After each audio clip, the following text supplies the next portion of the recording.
আজকে গাছ থেকে 2 ছড়া খেজুর পেড়েছি। ছোটবেলায় দাদু আমাদেরকে এভাবে গাছ থেকে খান ধরে খেজুর পেড়ে দিত, আর তারপর সেগুলো একদিন পানিতে ভিজিয়ে রেখে দড়িতে বেঁধে বারান্দাতে ঝুলিয়ে রাখতাম। প্রতিদিন সকালে আমার আর আপুর মধ্যে প্রতিযোগিতা হতো কে আগে ঘুম থেকে উঠতে পারে, কারণ প্রত্যেকদিন সকালে খেজুরের ছড়াতে অনেকগুলো করে খেজুর পেকে থাকতো। যদিও বা এখন সবকিছুই স্মৃতি, তবে নতুন করে আবার স্মৃতিচারণ তো করাই যায়। আসসালামু আলাইকুম, কেমন আছেন সবাই? আমাদের যশোর তো খেজুরের গুড়ের জন্য বিখ্যাত, তাই এলাকাতে খেজুর গাছের কিন্তু কোনো কমতি নেই। আমাদের বাড়ির ঠিক পাশেই অনেকগুলো খেজুরের গাছ আছে, যেগুলোতে অনেক অনেক খেজুর ধরেছে। কিছুদিন পর যখন এই খেজুরগুলো পেকে যাবে, তখন গাছের নিচে পাকা খেজুরগুলো এমন ভাবে পড়ে থাকে, তার কারণ খাওয়ার মানুষই হয় না এভাবে। তাই পেকে পড়ে যাবার আগে একটু কাঁচা থাকতেই 2 ছড়া খেজুর আমি কেটে নিয়ে যাচ্ছি আজকে বাড়িতে। আর আজকের বিকালের ওয়েদারটা কিন্তু খুবই সুন্দর ছিল, ফোনের স্ক্রিনে দেখতে তো আরো বেশি সুন্দর লাগছে মাশাআল্লাহ। আর 2 ছড়া খেজুরি কিন্তু আমি উপর থেকে ক্যাচ ধরেছি খুব ভালোভাবে। এই তো গাছ থেকে আমার খেজুর পাড়া শেষ, এখন সোজা চলে যাব বাড়িতে। আর আজকে কিন্তু আমি খুব সুন্দর একটা 3 পিস পরেছি। এরকম সুতি 3 পিস আমার ভীষণই পছন্দ। ড্রেসটাতে প্রিন্ট এন্ড এমব্রয়ডারি কাজ করা আছে। এই গরমে পরার জন্য বেস্ট একটা 3 পিস আমি বলতে পারি। আর পুরো ড্রেসটার কালার কম্বিনেশন তো দেখতেই পাচ্ছেন, খুবই সুন্দর। এই কটন 3 পিসটা আমি নিয়েছি এবি ফ্যাশন ফেসবুক পেজ থেকে। 3 পিসটা যেহেতু রেডিমেড, তাই এটার সাইজ 36 থেকে 46 পর্যন্ত অ্যাভেলেবেল আছে। সো আপনারা যারা নিতে চান তাদের পেজে নক দিলেই হবে। পেজটা আমার ডেসক্রিপশন বক্সে মেনশন করে দিয়েছি। খেজুর তো নিয়ে চলে এসেছি বাড়িতে।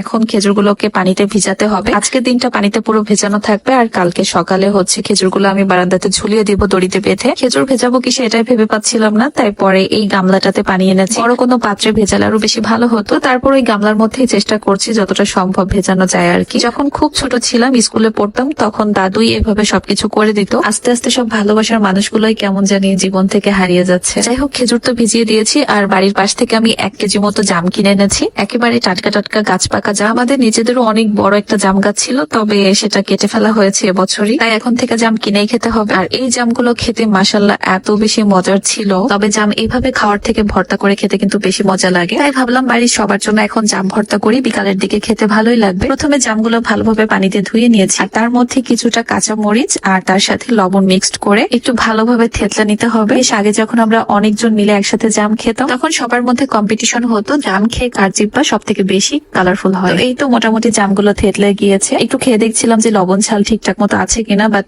এত বেশি মজার হয়েছে খেতে। এখন এই জাম ভর্তা সবাইকে খেতে দিব। আর যে কোনো ধরনের ভর্তা কিন্তু কলা পাতায় খেতে ভীষণই মজা লাগে। এখন কলা গাছ থেকে একটা কলা পাতা কাটবো। আর এই বছরে কিন্তু আজকেই প্রথম আমি জাম খেলাম, এর আগে আর খাওয়া হয়নি। তো বছরের শুরুতে জাম খাওয়ার অভিজ্ঞতা কিন্তু বেশ ভালো। এই তো যতটুকু দরকার ততটুকু কলা পাতা কেটে নিয়েছি, আর পাতাটা ভালোভাবে ধুয়ে এখন মাঝখান থেকে কেটে নিলাম। এটাকে এখন ছোট ছোট করে টুকরা করে নিব। এখন আমি কাকুরা সবাই মিলে একসাথে জাম ভর্তা খাবো। জীবন কিন্তু বহমান, জীবনে বেঁচে থাকার তাগিদে কিন্তু সবকিছুই ঠিক রাখতে হবে। তার মানে এইটা নয় যে আমরা কাছের মানুষটাকে ভুলে যাই। ভালোবাসার মানুষগুলো সবসময় মনে আছে এবং সারাটা জীবনই থাকবে। দোয়া করি আপনাদের প্রত্যেকটা পরিবারের জন্য। সবাই ভালো থাকবেন, সুস্থ থাকবেন। আল্লাহ হাফেজ।